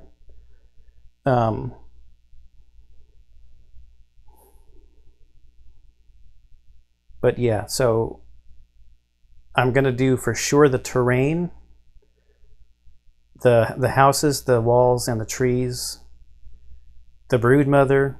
I still don't know what characters to play yet. I thought when I looked at the rules, and maybe this is still true, that like all of the characters were available, and that maybe that's not true. But all the playthroughs that I've seen, it's been like the same 5 or 6 characters out of whatever there is, 12 or 13 that people are playing with. So maybe those are the only ones that are available. I don't really remember. And I don't know if those are just like the best ones. or the ones that seem like the most fun, or the ones that seem easier. But it's like, but they do look cool too. Like the Ranger looks really cool, and I know you painted that one. And I really like the light green highlights on the darker green recesses that you got on that one. Is it called the Ranger? I don't remember what it's called. I think you know which one I'm talking about though. The bow character. Is that the one Rob wants to play? I'm guessing that's Rob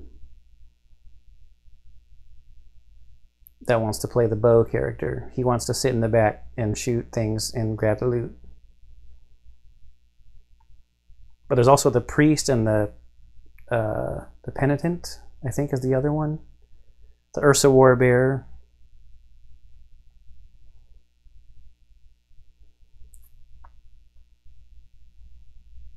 I think those are like the major ones I've seen. I've also seen some people talk about the Cur and the Witch, but the Witch might be one of the more difficult ones to play. I don't know. And I'm also really contemplating trying to figure out how many full characters versus companions to play. Because like I was talking about earlier on playing 3 characters on Stars of Akarios, the reason I'm doing that is so I can see more of the game, because I don't know when I'll get a chance to go through the campaign again. So for Oathsworn, does that mean playing 4 full characters? Or is that going to be like an insane brain burn? I need to take a nap like halfway through the mission? I'm not saying that might not happen anyway, but because naps are good.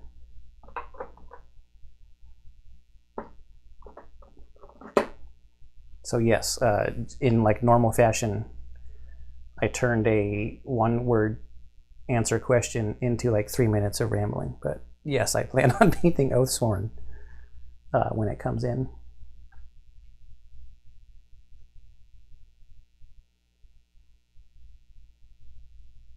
Yes, I'm glad you were able to make it too, Nell. Thanks for coming. Okay, I'm going to call the stream there. I will eventually try to start scheduling these things more instead of just like 15 minutes before I have time say, hey, I'm about to go live and do some painting. I'll try to pick a time to maybe schedule this more regularly.